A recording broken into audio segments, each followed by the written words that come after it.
আসসালামু আলাইকুম। আজ আমি আলোচনা করব বাংলাদেশের বর্তমান প্রেক্ষাপটের সবচেয়ে গুরুত্বপূর্ণ বিষয়টি নিয়ে। আর এই বিষয়টি হচ্ছে বন্যা। আমরা সকলেই জানি যে বাংলাদেশের চট্টগ্রাম বিভাগে এবং সিলেট বিভাগে এছাড়া অন্যান্য অনেক জেলাতে বন্যায় অনেক জেলা অনেক অঞ্চলগুলো তলিয়ে গেছে, অনেক মানুষের ঘরবাড়ি তলিয়ে গেছে, অনেক ক্ষয়ক্ষতি হয়েছে। তাহলে আমাদের এখন উচিত যারা এই বন্যায় তলিয়ে, যাদের ঘরবাড়ি ভেঙেছে, অনেক মানুষ মারা গেছে, অনেক ক্ষতি হয়েছে, তাদের সাহায্য সহযোগিতা করা আমাদের সকলের নৈতিক দায়িত্ব।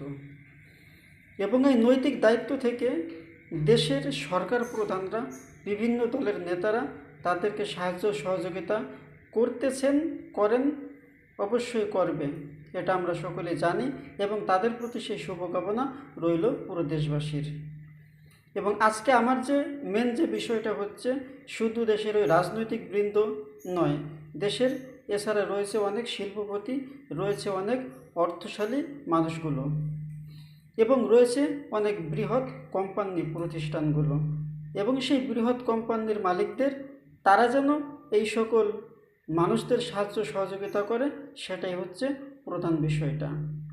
আমরা জানি বাংলাদেশের বৃহৎ কোম্পানি বসুন্ধরা, প্রাণ আরএফএল গ্রুপ, আকিস group, square group, Celltech group, Navana group, এছাড়া আরও অনেক বৃহৎ কোম্পানিগুলো রয়েছে। এবং এই সকল বৃহৎ কোম্পানিগুলোর নিজস্ব অসংখ্য প্রোডাক্ট রয়েছে। এবং এই সকল বৃহৎ কোম্পানিগুলো ইচ্ছে করলে এই সকল বন্যায় অবহেলিত, পতিত, অসহায় মানুষদের কোটি টাকাও দান করতে পারে। এবং তারা যেন তাদের পাশে থেকে তাদের সাহায্য সহযোগিতা করে, সেই শুভকামনা রইল এই সকল মহান, এই সকল প্রভাবশালী ব্যক্তি, এই সকল বৃত্তশালী ব্যক্তি, এই সকল বৃহৎ কোম্পানিগুলোর প্রতি সেই দৃষ্টি আকর্ষণ করছি।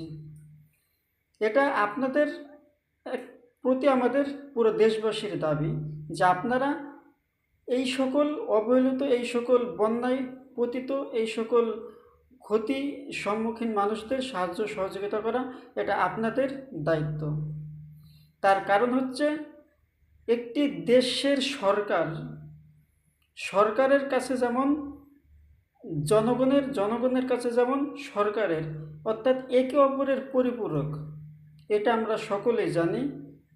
তেমনভাবে এই যে বৃহৎ কোম্পানিগুলো, এই বৃহৎ কোম্পানিগুলো এবং এই যে গরিব মানুষগুলো, এরাও কিন্তু একে অপরের পরিপূরক।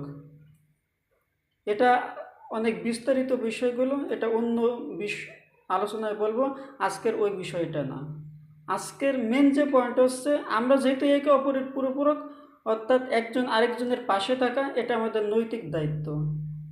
তাই সকলে যাতে অন্যের পাশে থাকতে পারি, অন্যের সাহায্য সহযোগিতা করতে পারি, সেটা হচ্ছে আমাদের লক্ষ্য, সেটা হচ্ছে মেন বিষয়। অর্থাৎ যারা যতটুকু সামর্থ্য, যতটুকু চেষ্টা, অবশ্যই করতে হবে। এটাই সবার কাছে শুভকামনা রইল। আল্লাহ হাফেজ।